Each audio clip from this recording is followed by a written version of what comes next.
வணக்கம் நண்பர்களே, இந்த வீடியோவில் எதை பற்றி பார்க்க போகிறோம் அப்படின்னு சொல்லிட்டு பார்த்தீங்கன்னா, டெய்லி சினிமா அப்டேட் தான் இந்த வீடியோவில் நம்ம பார்க்க போகிறோம். அதில் ஃபஸ்ட் நியூஸ் என்ன அப்படின்னு சொல்லிட்டு பார்த்தீங்கன்னா, அஜித் நடிக்கிற படம் தான் விடாமுயற்சி. மகிழ் திருமணி டைரக்ஷன் பண்ணுற இந்த படத்தை லைக்கா ப்ரொடக்ஷன்ஸ் வந்து தயாரிக்கிறாங்க.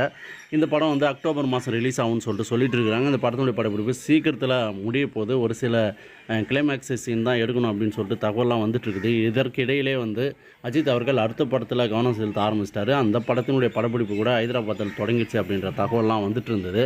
இந்த நிலையில் அந்த படத்தினுடைய ஃபர்ஸ்ட் லுக் போஸ்டர் இன்றைக்கி வந்திருக்குது. அதாவது குட் பேட் ஆக்லி இந்த படத்தை ஆதிக்க ரவிச்சந்திரன் டைரக்ஷன் பண்ணுறாரு. இந்த படத்துக்கு தேவஸ்ரீ பிரசாத் இசையமைக்கிறாரு. மைத்திரி மூவி மேக்கர்ஸ் தெலுங்கு நிறுவனம் இந்த படத்தை தயாரிக்கிறாங்க.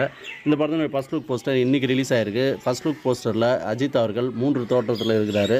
ஒரு 2 தோற்றம் வந்து ஒரு 50 வயசுக்கு மேலேயும், ஒரு தோற்றத்தில் வந்து 40லேருந்து ஒரு 45லேருந்து ஒரு 50 வயசுக்குள்ளே இருக்கிற மாதிரியும் 3 அஜித் 3 பேருமே வந்து வித்தியாசமான கெட்டப்பாக இருக்கிறாங்களான்னு கேட்டிங்கன்னா ஒரு சில வித்தியாசங்கள் தான் இருக்குது, அதிகமான ஒரு வித்தியாசம் இல்லை. அதே போல் 2 பேர் வந்து ஒரே மாதிரி இருக்கிறாங்க. இன்னொருத்தர் மட்டும் கொஞ்சம் வயசு கம்மியாக இருக்கிற ஆள் மாதிரி இருக்கிறாரு. ஆக மொத்தம் 3 பேருமே வந்து ஒரு 45க்கு மேலே இருக்கிற மாதிரி தான் இதில் காட்டப்பட்டிருக்குது. ஆனால் 3 பேருமே ரொம்ப ஸ்டைலிஷாக, ரொம்ப லோக்கலான லோக்கலாக செயினை போட்டுட்டு ஒரு மாதிரி ரவுடிங்க போல் தெரியுறாங்க. அதே போல் கீழே பார்த்தீங்கன்னா ஒரு டேபிள் மேலே துப்பாக்கி, கத்தி, அதுக்கப்புறம் அந்த சண்டை போடுறதுக்கு உண்டான செயின் எல்லாமே அதில் இருக்குது. ஸோ இது வந்து ஒரு வேதாளம் மாதிரியான கதையாக இருக்கும் அப்படின்னு சொல்லிட்டு பார்க்கப்படுது. சியான் விக்ரம் அவர்கள் அவருடைய சினிமா கேரியரிலே வந்து அதிகமான உழைப்பை கொடுத்துருக்கிற ஒரு படம் தான் தங்கலான். ரஞ்சித் டைரக்ஷன் பண்ணியிருக்கிற இந்த படத்துக்கு ஜிவி பிரகாஷ்குமார் இசையமைச்சிருந்தார்.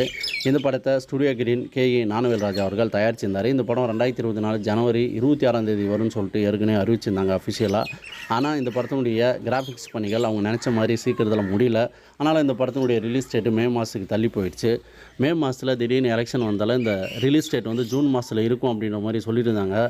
எப்போ தான் இந்த படம் ரிலீஸ் ஆக போகுது சொல்லுங்கள் அப்படின்ற மாதிரி எல்லாருமே வெயிட் பண்ணிட்டு இருந்தாங்க. இப்போ வந்து உறுதியான ஒரு தகவல் வந்திருக்கு. இந்த படம் ஜூன் மாதம் கண்டிப்பாக ரிலீஸ் ஆகும்னு சொல்லிட்டு இப்போது அப்டேட் கிடச்சிருக்கு. அது மட்டும் இல்லாமல் இன்னும் ஒரு சில தினங்களில் அஃபிஷியலான ரிலீஸ் டேட் வரும் அப்படின்ற மாதிரியும், அதே போல் இந்த படத்துக்கு முழு மூச்சில் இந்தியா ஃபுல்லாக அப்புறம் வெளிநாடுகளில் நல்லா கமலஹாசன் நடிக்கிற படம் தான் இந்தியன் 2 மற்றும் இந்தியன் 3. இந்த 2 படங்களும் எப்படா வரப்போகுது அப்படின்ற ஒரு அப்டேட் வந்து இப்போ கிடச்சிருக்குது. அதாவது கமலஹாசன் அவர்களும் இந்த படத்தினுடைய டைரக்டர் சங்கர் அவர்களும் ஸ்டார் ஸ்போர்ட்ஸ் சேனலில் IPL மேட்சுக்காக அங்கே ப்ரொமோஷனுக்காக போயிருந்தாங்க. அப்போ வந்து அவங்க கொடுத்த தகவல் என்ன அப்படின்னு சொல்லிட்டு பார்த்தீங்கன்னா, இந்தியன் 2 வந்து ஜூலை மாதமும், அதே போல் இந்தியன் 3 2025 ஜனவரி மாதத்துலேயும் வரும் அப்படின்ற மாதிரி தகவல் சொல்லியிருக்காங்க. ஒன்று பொங்கலுக்கு வரும், இல்லை பொங்கல் கழிச்சு வரும்ன்ற மாதிரி சொல்லியிருக்கிறாங்க. அதே போல் இந்த படத்தினுடைய ஆடியோ லான்ச் வந்து ஜூன் மாதம் 1ஆம் தேதி மிக பிரம்மாண்டமாக நடக்க போகுது அப்படின்ற மாதிரியும் தகவல்லாம் வந்து சொல்லியிருக்கிறாங்க. ஆனால் கமலஹாசன் தமிழ் சினிமாவில் இந்தியன் 2, இந்தியன் 3, தக்லை போன்ற படங்களில் நடித்தாலும் தெலுங்கில் பிரபாஸ் கூட ஒரு படத்தில் முக்கிய கதாபாத்திரத்தில் நடிக்கிறாரு. இது வந்து ஒரு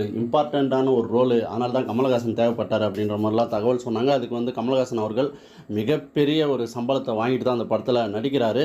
இந்த படம் கல்கி அப்படின்னு சொல்லப்படுகிற இந்த படத்தை நாக் அஸ்வின் அப்படின்ற ஒரு டைரக்ஷன் பண்ணுறாரு. சந்தோஷ் நாராயணன் இந்த படத்துக்கு இசையமைக்கிறாரு. இந்த படம் மிகப்பெரிய பொருட்டு செலவில் உருவாகுது. இந்த படத்துடைய வெளிநாடு படப்பிடிப்புகள்லாம் கமலஹாசன் அவர்கள் கலந்துக்கிட்ட அந்த போஸ்டர்லாம் ரிலீஸ் ஆகி ரசிகர்களிடையே பெரிய வரவேற்பை பெற்றிருந்தது. இந்த நிலையில் இந்த படம் ஆகஸ்ட் மாதம் வரும் அப்படின்ற மாதிரி தகவல்லாம் வந்துட்டு இருக்குது. இந்த படத்தினுடைய ஃபஸ்ட்டு பார்ட்டில் கமலஹாசன் அவர்கள் 20 நிமிஷமும், அதே போல் செகண்ட் பார்ட்டில் 90 நிமிஷம் வராரு.